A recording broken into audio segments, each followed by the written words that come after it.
This is Non-Duality Talk. I'm Jerry Katz. It's October 4th, 2015. My guest is Bruce Morgen. Hi, Bruce. Hey, hi, how you doing, Jerry? Good, good. I can't believe I'm actually speaking to you because, I've known about you. I've engaged with you for since when? Oh, it seems like 15, 20 years, isn't it? Yeah. It's been a while.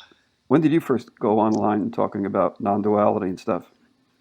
Well, I think it went before the internet, actually. Around the mid 1980s, I posted a few things on these bulletin board systems that kind of proliferated around the country. And of course, anything spiritual or even religious was kind of off topic all the time because basically people talked about computers and their personal lives and not too much philosophical or spiritual talk went on. But I posted something. I think it had something to do with Christianity or born again Christianity versus how I experienced the divine. And people were very interested in it. They were very surprised that someone they perceived as kind of this technical person, which is what I was doing at the time, uh, had that dimension, and it went over really well. And I said, well, gee, maybe I can really this online thing might work. And of course, the technology started to get better. There were mailing lists were the first opportunity to have extended dialogues. The old listening L Krishnamurti mailing list, and of course your mailing list, Jerry, which was a real um, broadener of my online world. Meeting you and Harsha and Dr. Good and all those fine folks, and finding, gee, I wasn't really all that alone. Yeah, so you really were a pioneer there, starting out in the middle '80s and seeing. So it's been how many years then? Like 30 years Yeah, online. online, and like I say, with you, probably between 15 and 20 years. So I guess I was kind of pioneering. Yeah, Yeah, yeah. I started like '98, so you already had a bunch of yeah. It years was a it was a before that. very small thing back then. Yeah, The connections were not worldwide like they are now. It's really marvelous the way it's developed over the decades. yeah. So you've really seen it. You've really seen it all. Yeah, Uh, well, not all, but a good deal of it. you've been a Yes. part of it. You've been a part of it, and yet in some way, in some way you're separate too. I mean, you're not a guy who's running out to the conferences. You're not saying, "Oh, let's go see Idea Shanti." It's like you're kind of separate from the whole craziness of it too. That's really kind of a sharp observation there, Jerry. Um, I've always kind of been kind of a hermit when it comes to spirituality. I've always been kind of allergic to the broader marketplace that, you've been kind of a mocker in that sense, and you've kind of enabled this wide proliferation of non-duality based communication. And yeah, I have to confess to have been kind of aloof from it, kind of allergic to the broader marketplace. That's changed recently.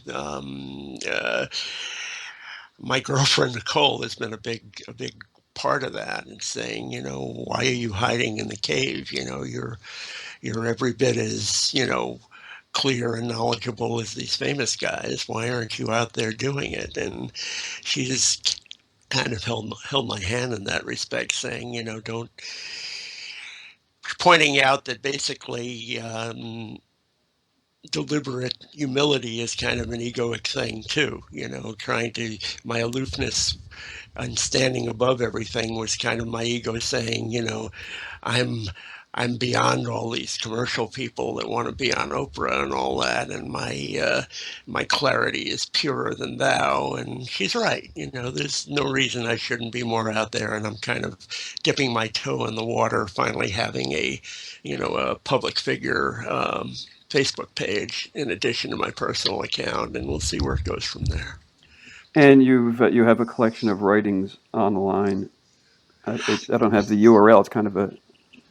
It's not an easy URL, I don't think, but it's like a book basically, and it's has a lot of your writings. Some of them are some of the internet writings from Yeah. You know, the the newsletter, news group days, and Right, the so on. news group and mailing list, and Yeah, there's at least one of my item of there that goes on there that goes back to the mid '80s. Before the internet. There was that a piece I mentioned about mentioning fundamentalist Christianity and all that stuff. That I think dates to '84 or '85. So it goes back quite a ways, and I have to give a shout out to Jody Radzik, who designed that little archive and has maintained it over the decades. Nothing has been added to it recently, but it goes back pretty far. Some of the stories in there go back to when I was 6 years old. I mean, it's me recounting the story, 30, 40 years later, but there's some snapshots there that go quite a ways back. yeah, and people ought to know you and ought to know about your writings. They just, like you were indicating, it's people with who kind of push themselves out there, who create a high profile, that get seen, that get the attention. Yeah, I've always been kind of a terrible self-promoter, I know, but but it's time to do that. I mean, I'm retired now. I'm 68, and it's something to do, and it's something that Nicola's convinced me is worth doing. So I'm going to do it. so who's this Nicole girl? Well, she's the light of my life at this point. A very unexpected meeting. An unusual story, a very you would from the surface it just seems like your typical whirlwind kind of romance, but the connection between us is really remarkable.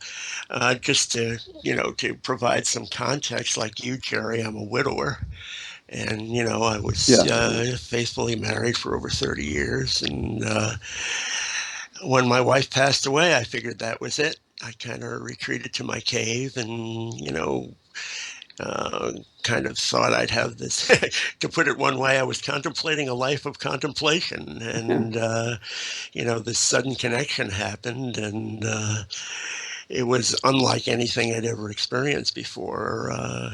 It was kind of my long standing familiarity or comfort with non-duality, meeting her very fresh viewpoint, having come upon non-duality and had her experience coming off the kind of new agey kind of thinking.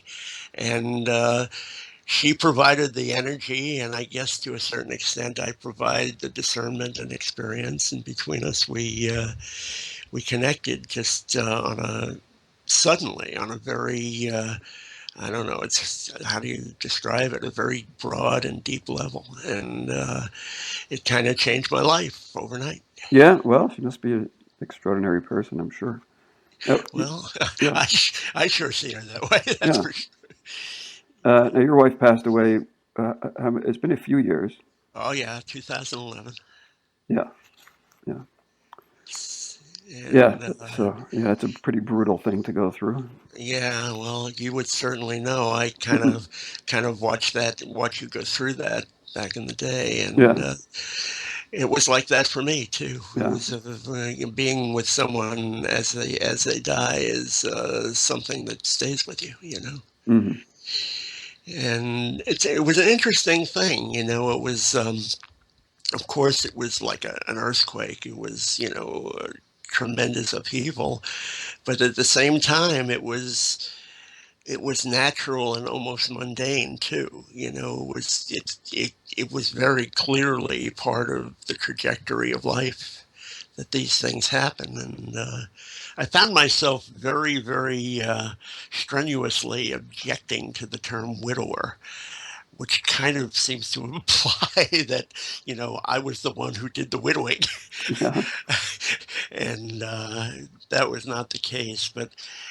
And it was quite an ordeal to go through. 2 years, 10 major surgeries, the usual radiation and chemo, just a real ordeal, medically speaking, in addition to the emotional content. And then, of yeah, course, my mother-in-law, very closely in the wake of Julie's passing, had a major nervous breakdown, so I found myself almost immediately becoming her caregiver for a couple of years. So it's been a rough trajectory from 2011 to 2015, but I'm still around. Yeah, yeah. No, after your wife passed away, like you just said, you had to deal with her mother. But was there some kind of any other level of adaptation to that? It Oh, was you married interesting. 30 years. Yeah, it was very interesting. Fortunately, I married relatively late in life. One of my kids was already out and on his own. My younger son, who's mildly autistic, is still with me. Um, I think when it came to enduring and getting through this stuff, I think the non-dual POV or non-POV, whatever you call it, Mm, was incredibly helpful. mm, Just having that kind of universal perspective on the karmic interaction of the whole process was incredibly helpful. And I think that that opens up the door to another area of discussion. You probably know, and I guess I indicated it from the fact that he established that web archive of my writing, that Jody and I are yeah, pretty close.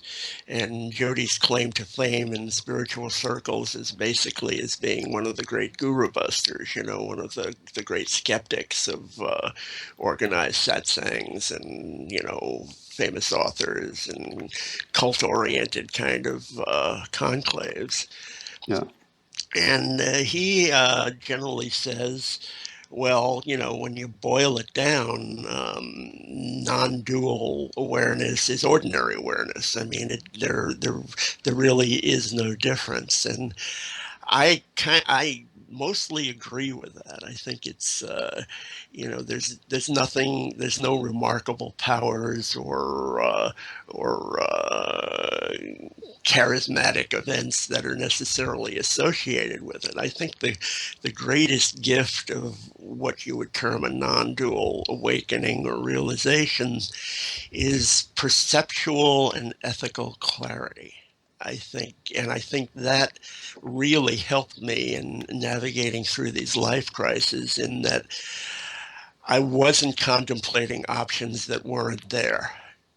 I think a Hmm. lot of people, when they encounter a crisis, kind of wish it wasn't happening. They become consumed with if things had happened differently, if my wife hadn't gotten sick, if I'd only convinced her to eat better or stop smoking, I'd have a different life. And I didn't find myself in that situation. What I had to do was abundantly clear. I saw the situation clearly, and I saw what I had to do in that situation clearly, and it's almost parallels the traditional Indian tie between, realization and dharma, and, doing the right thing and duty. And all that was extremely clear through the whole experience, that there was no choice about it. This is what you do in this situation. This is if not your job, maybe your role. And this is your karma. This is Mm, what karma has given you at this time, and you simply function. All through my mother-in-law's ordeal, which was quite harrowing. She's always kind of a sensitive and not particularly stable person. She kept telling me, Bruce, where I don't understand how you can be so patient with me. I'm being so difficult. I'm impatient with myself. I don't like myself. And I said, I'm just seeing the situation and doing what I have to do. mm, And and the clarity is completely situational. It's not a matter of reading from a rule book and this is what you do in this situation. Give you a short example. I've been a vegetarian for nearly 40 years, but when it came time for me to help my mother-in-law when she was so um, lost in her depression that she couldn't even prepare food for herself, I found myself learning how to cook meat for her to keep her nourished. Yeah. And that kind of points out what our dear friend Harsha points out all the time. Ahimsa, being harmless is not a matter of a doctrine like veganism or vegetarianism. It's doing what is least harmful on a situational basis, and on that basis, preparing our meat was a clear thing to do. It was, I didn't enjoy doing it, but it was necessary, and it basically kept her nourished to the point that she eventually recovered. Um, okay, along with this, what you call perceptual and ethical clarity, there's still emotional stuff going on. Indeed, there is. And So, interestingly enough, you have kind of a perspective on that too. I mean, it's still happening with very, very high intensity. I mean, the entire spectrum of emotions is happening. There's resentment, there's feeling put upon, there's fatigue, there's all that stuff. But what about just being you, sad? I mean, just being you feel. yeah, even your sadness is there, but there is this kind of ability to see it happening. It's Nicole came up with a good application of the old saying, "The observer is the observed." You are being sad, and you're being wholeheartedly sad. I mean, you're shaken to your core, but at the same time, you're seeing the sadness. Your sadness is the sadness is in perspective, along with your thought process, along with your senses. You just There's somehow this ability. This is a metaphor, of course, it's not literal. To step back and see the whole picture, all these processes that are happening, and they're happening, you're involved with them, but you're not seeing existence from inside them, if that makes any sense. Something I want to ask. We're talking about your late wife Julie, who passed away in 2011, and we're talking. That's what we're talking about. And emotionally and mentally, everything was, you were on top of it. You're on top of everything. But what about physically? Did you have any physical breakdown? Any physical stuff happen afterwards? um it's it's hard to pin down. My body has always been highly reactive to emotional situations, particularly my digestion and everything tends to react to emotional situations. I don't think I physically broke down. It wasn't good for me physically. I mean, it took several years for me to pull myself to the point where I'm now, for the past year or two, I've been doing what's necessary for my physical health. I guess, I guess the major effect was more psychological, in that I put my own health and my own needs on the back burner for those years. I didn't take as good care of myself as I should have. I always prioritized what I saw as my duty first. And to that extent, I think my health might have suffered a bit, somewhat, from that, but it wasn't too severe. I mean, I didn't have to go to a doctor or be hospitalized and anything, but I didn't feel as well as I do now, that's for sure. Yeah, It yeah, hurts to have that kind of loss, and to have that kind of loss and then take up a caregiver burden, within months of that loss. Something has to suffer. I mean, you have limitations as a human being, and I didn't sleep as well. I didn't nourish myself as well as I should have, but I got through it. and it's good to hear the value of non-dual perspective. You made that clear that was. I mean, it's really, really, it's a huge test. To see if It this stuff, is. to see if a person is just not talking about it, whether it applies to something like that, Yeah, I really and it better. understood. I really understood the concept of seva a lot more thoroughly, the selfless service, in that, it, it everything was choiceless. I love that term, which I confess I got from Krishnamurti many years ago, of choicelessness. Choicelessness. Yeah, it is a great term. Yeah, It takes so much of the psychological strain out of life to not waste your time contemplating and wishing for options that, with that perceptual clarity, you see aren't there. A lot of yeah, people make themselves miserable with wishful thinking about situations that, if they had any clarity, they would see weren't feasible, weren't really available. And instead, when you see that, you devote your energy to what actually is right now, and things move along. There's pain, there's fatigue, there's, to a certain extent, suffering involved, but the clarity pulls you through, and then at least that's my experience. I don't know if you can confirm that or not, but that's how I see it.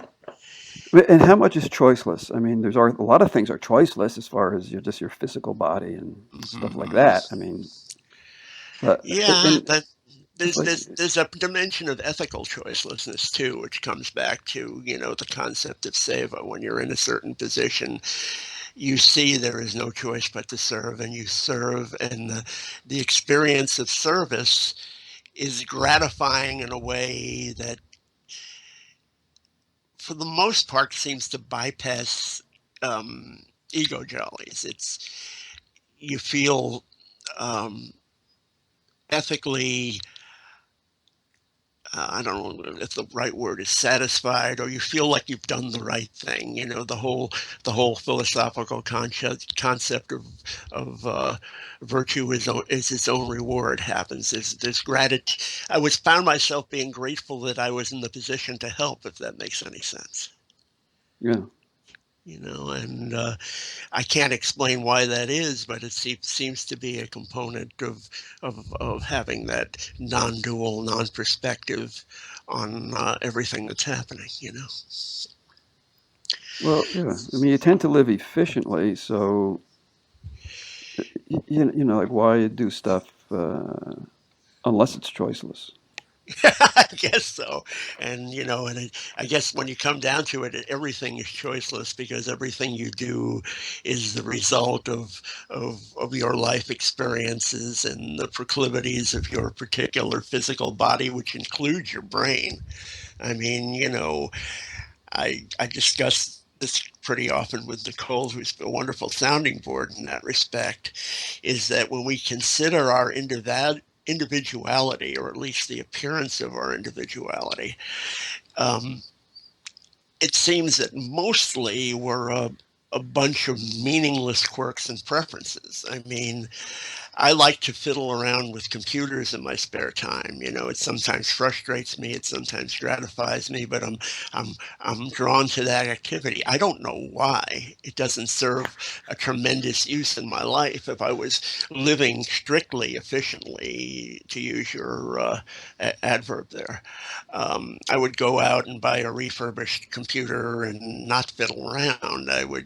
It's nowadays you can get a very capable computer for less than $100, through the refurbish channel. But instead, one of my computers here was built in 1999, and I'm still using it.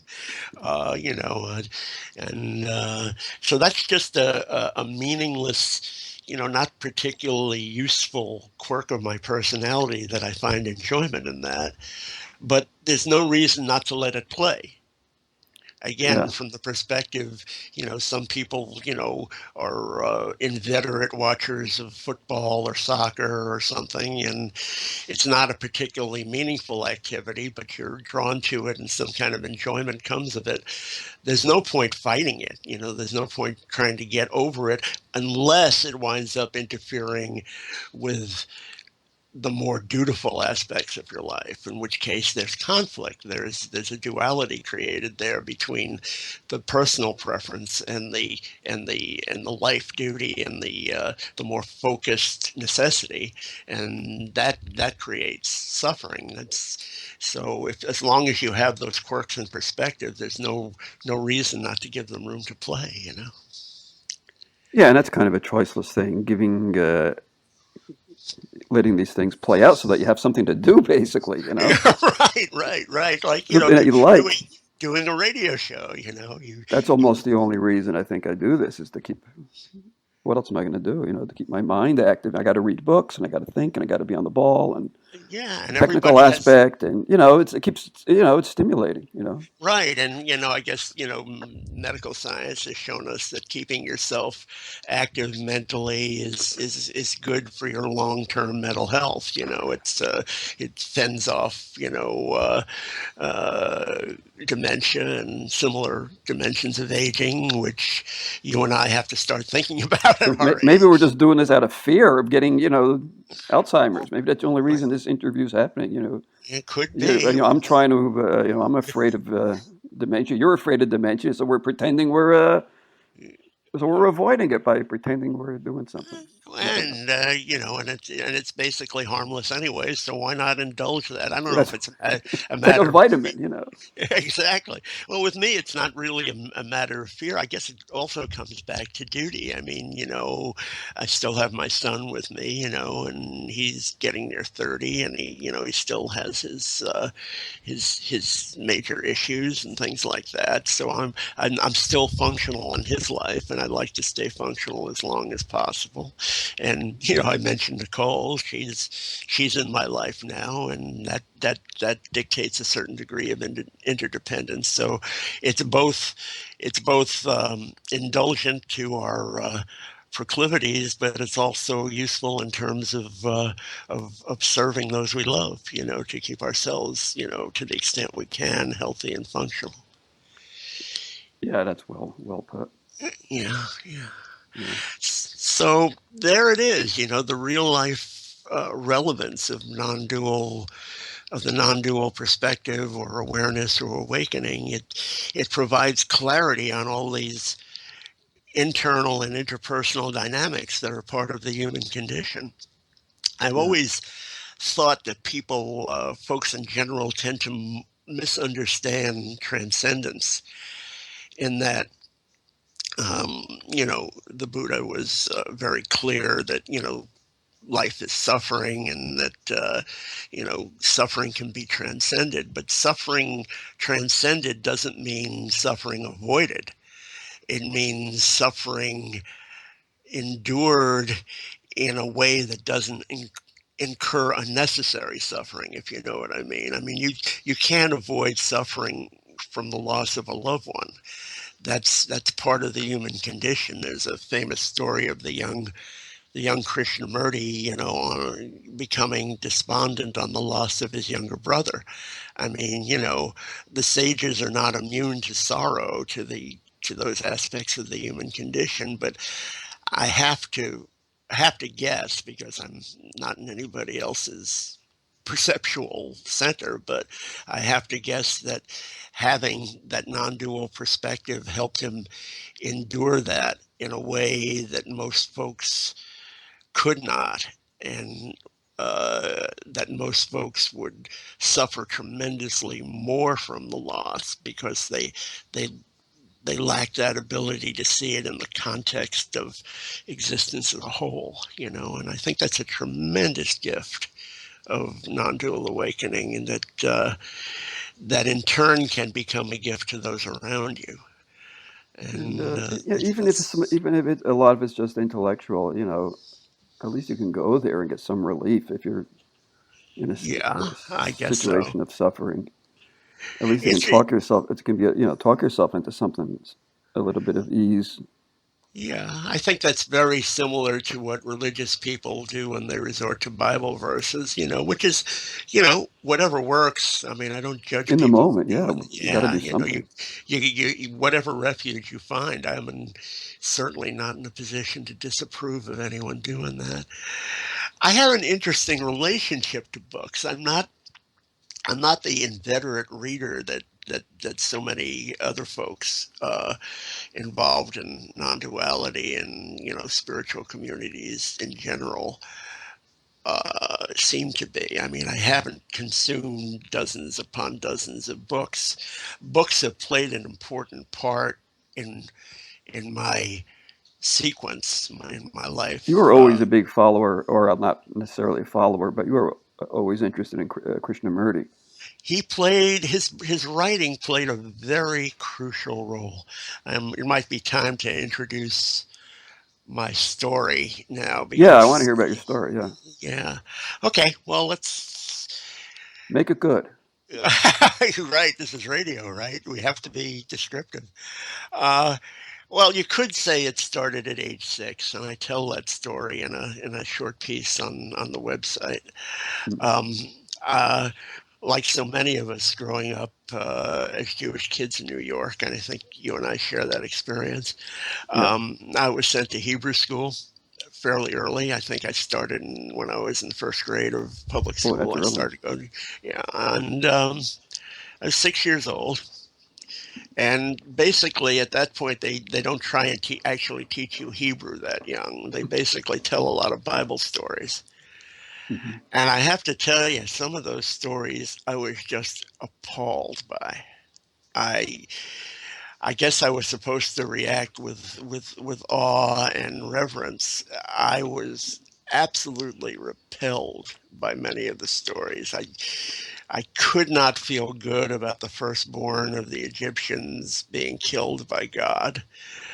I could not feel good about King David poisoning the inhabitants of Jerusalem so he could have his capital.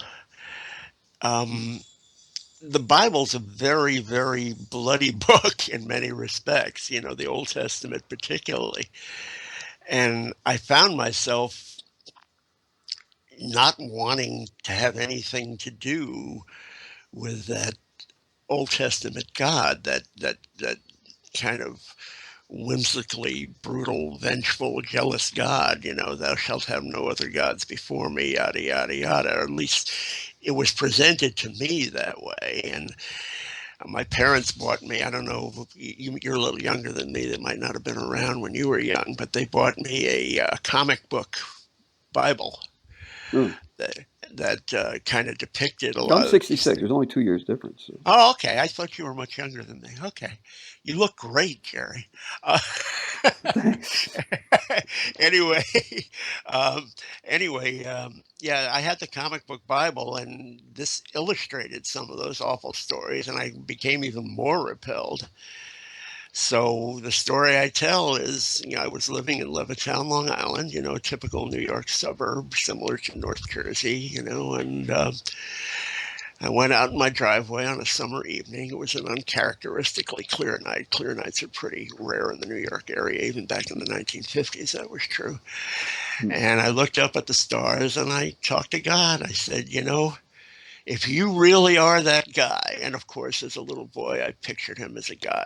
I had the comic book. He was pictured as a white bearded old man with Hmm. a scowling, stern expression. I said, if you really are God, you really are that guy that my teachers have described, and I've seen in those illustrations, just kill me now because I don't want to live in a universe with that kind of God. And I was serious for a 6 year old. I mentally I was shouting at the sky, saying, "Let's get this over with. If Well, you really are running the universe, get rid of me now because I don't want to participate." Of course, I wasn't that articulate about it. And of course, nothing happened. And in fact, there was this incredible feeling of almost blissful peace with the stars up above and the clear night and the summer breeze. And I said, okay, that's not what God is. Maybe someday I'll figure out what God is. mm. Flash forward another, I don't know, 15 years ago, and I'm a very young married man. I got married for the first time at 21, and my first wife, Hallie, was 18. And as you could expect, with two very young, passionate, and fairly intelligent people who have no idea what they're doing in life, um, and are, sexually very, very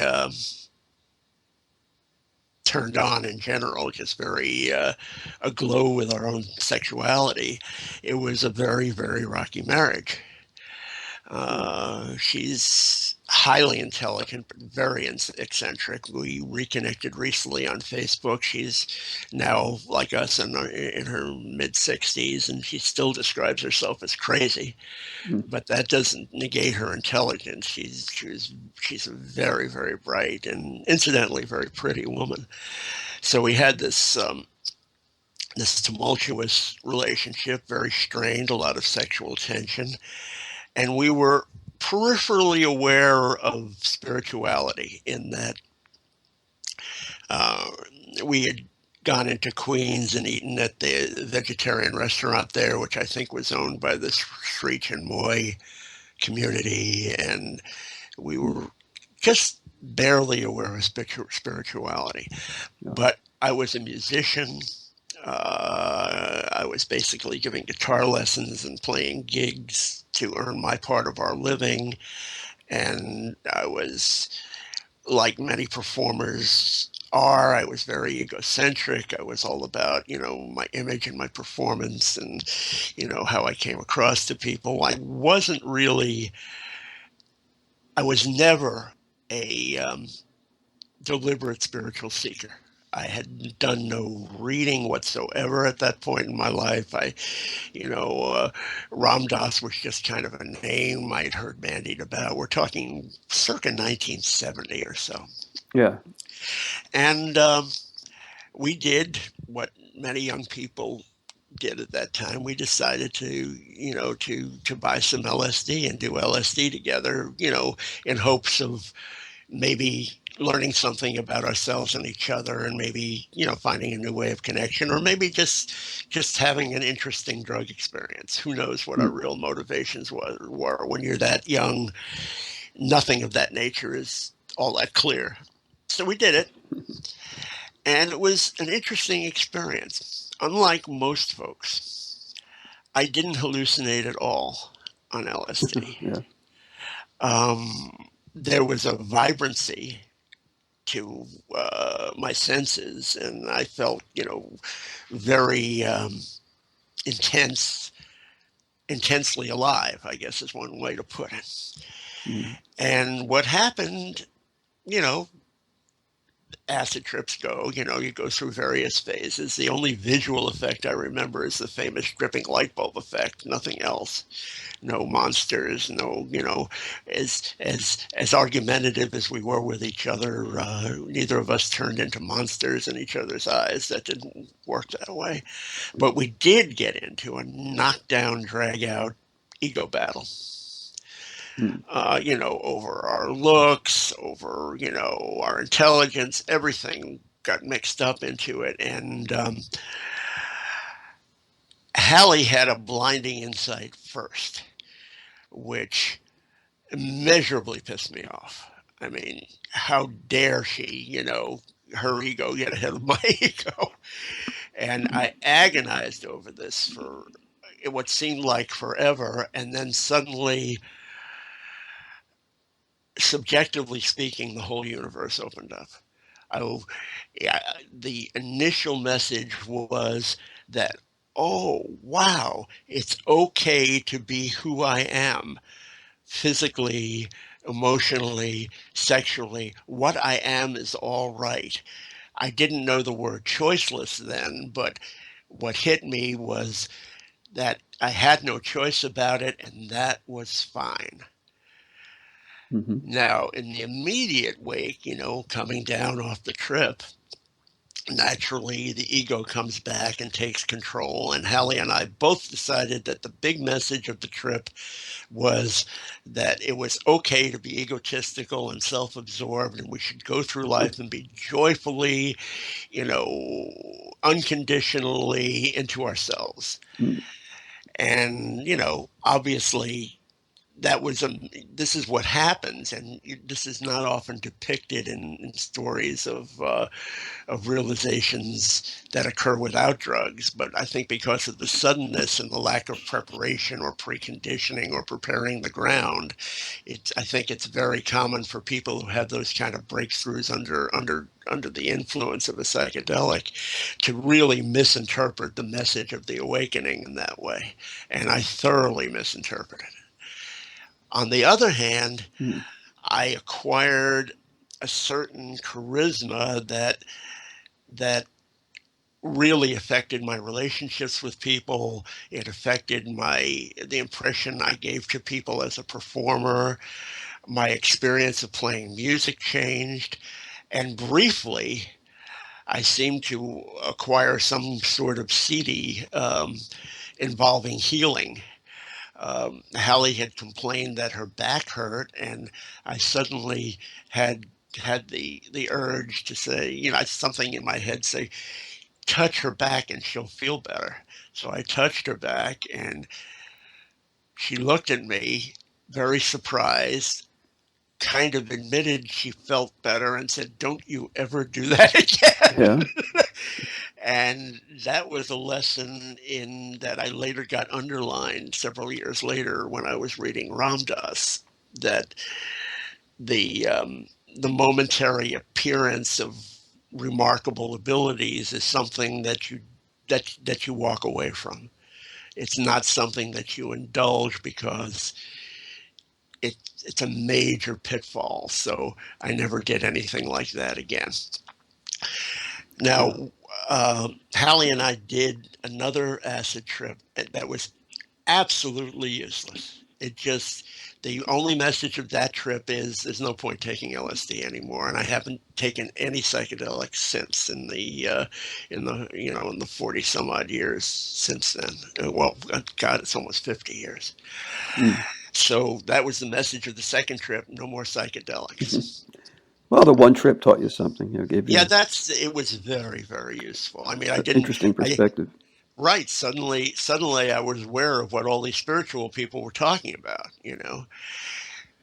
Fast forward, Hallie and I go through a number of changes. We're living out in suburbia, trying to scrape by a living. We decided, I took a job selling audio equipment at an electronics store, which I was very good at, by the way, loving music and stuff like that. It was kind of fun. Mm. And then, the two of us decided we're going to do the hippie thing. We're going to live on the land. So we bought a little patch of land in far upstate New York. There's a Canadian connection here. It was in a little town called Moors, Mores, which is just across the Mm. border from the Quebec town of Hemingford. Basically, if you heaved a rock hard enough, it would land in Yeah, Canada. right on the border. And we tried that. I was ill suited for that. I'm a suburban or city kid. I'm not, live on the land person. So we Yeah. went through that change, and that's where we first encountered Hare Krishna people. And in Mm. Plattsburgh, they came down to Montreal to make a presentation at someone's house in Plattsburgh, and that was an interesting thing, encountering them, especially since Hallie, at that point, was a radical feminist. It was an interesting culture clash. But anyway, eventually the marriage ended, and I wound up living in a communal house back on Long Island called Carnation House. When did Uh, you break up then? we're talking 70. Well, we physically broke up around 72, I think it Yeah. was. And so basically, I was living communally in the mid 70s, and it was a very eventful time. And that's when I started doing, relating to, quote, spiritual, unquote, books. The first book um, I tried was that famous illustrated kind of pamphlet book of Ram Dass, Be Here Now. Yeah. And in that was the famous story that relates back to my brief city experience and my acid experience and my second acid trip. In that there was Ram Dass in India with his guru, the wonderful Niam Karoli Baba. Mhm. with the acid tabs, and his guru grabbing the acid tabs, after saying, "Well, this is awakening in the West or whatever," and he takes the acid, and of course, there's no difference, which was very much like my second acid trip. So that was interesting. That reading that book gave the kind of loving perspective on spirituality, and that Ram Dass and his guru and the wonderful singer Krishna Das, who's also a devotee, they emphasize the devotional aspect rather than the more analytical Janani kind of approach, and that Yeah. made an impression on me because there is a dimension of love that comes of non-dual awakening that maybe I'll get to in more detail later. But that was the first influence that kind of started to integrate my experience into my life more, because before then it had just been this wonderful incident that had changed me in ways I didn't understand, but now I was beginning to understand its nature in a small way. Mhm. Then there was an Alan Watts book. It was on Taoism. It was called The Watercourse Way. Yeah. And I was very attracted to Alan Watts's the clarity of his prose and the insight. He was really pointing more directly toward non-duality than Ram Dass did. I began to understand. I began to relate to what he was writing, and I was Yeah. very grateful to have encountered that book. And finally, and I don't even remember the title of the book. It was a Krishnamurti book.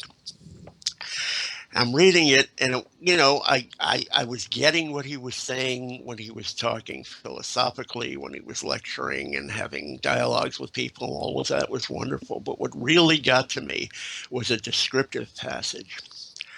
He was talking about looking out the window of an apartment or a hotel room in Paris and looking at the rooftops looking across the rooftops in the city in a certain kind of sunlight.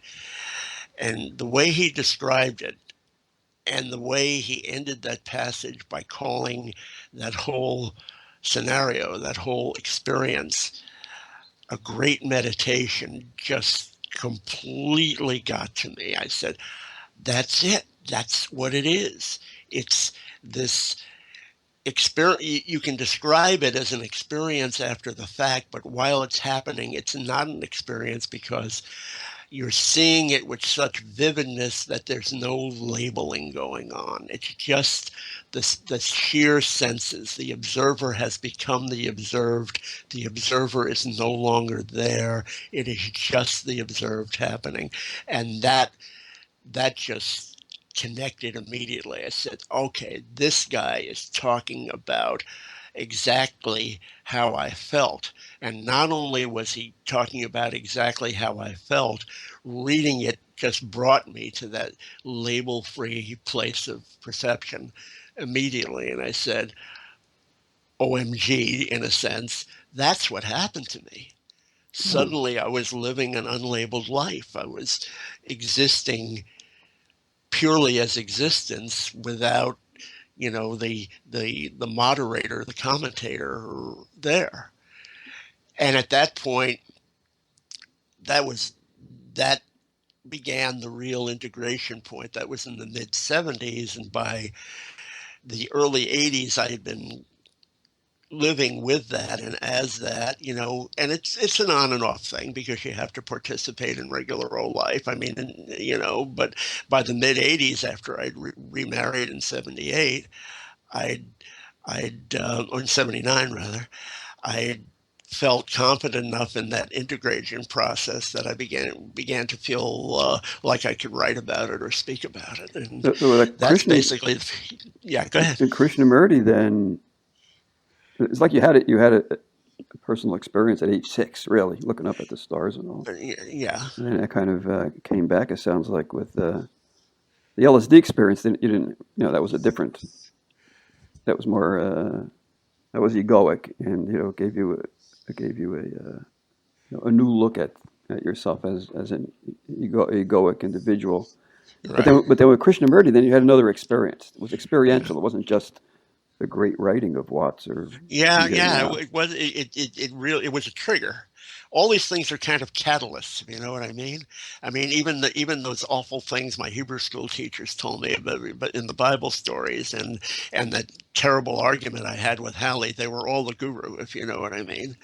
And and Krishnamurti's writing, not Krishnamurti personally, because I never met the man, and I'd never listened to his talks or anything. But that bit of writing was also a catalyst, and it was all, in a sense, it was all continually clarifying exactly the answer to Ramana Maharshi's question, "Who am I?" And I came to the conclusion, well, the labeler is out of the way, the ego was not commenting, and yet there is still existence, there is still consciousness, there is still, you know, this, and that's who I am.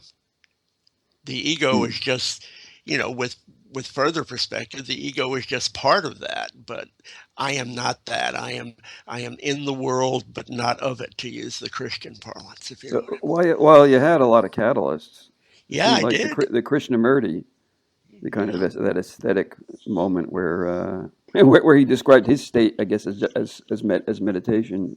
yeah, Um, that was different. That was a different catalyst. That kind of yeah, put you yeah. into the Well, outer it space or made me something. understand that the state was not a peak experience like the acid. The state had always been available to me since that experience. The catalyst made me aware of its availability, but I had no understanding of what it was. So in that sense, it was no longer, it was inaccessible, sort of. And Krishnamurti, by that writing, made me aware of the ongoing availability of what you might call the non-dual state. And again, it's been ongoing, with interruptions. I mean, I'm human things happening. If I break my leg, I'm not going to have a non-dual perspective on the pain, not immediately at least. Hmm. But uh, it's an ongoing experience, the label-free state, and the indescribable relaxation, the blissful emptiness of it is is always available. And I say that without the usual ending of available to me, because it's not available to me. It's just available when me drops away. Bruce Morgan. That's my conversation with Bruce, and you can find Bruce on Facebook. His last name is spelled Morgen. Bruce Morgan. His writings are at atman.net/realization. That's atman, atman.net/realization.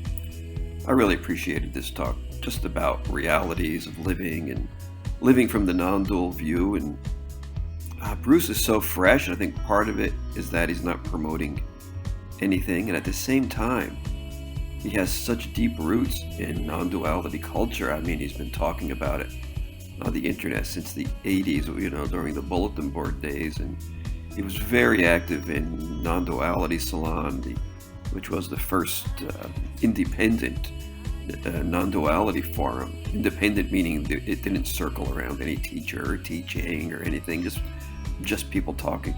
He was very involved in that, and I think Bruce Morgan is one of the most interesting and clear and intelligent speakers in the world of non-duality. This was his first interview, and I think we're going to hear more about him. I'm going to make him one of my regulars, that's for sure. So this is Non-Duality Talk. I'm Jerry Katz. Our website is nonduality.org. Thank you for listening.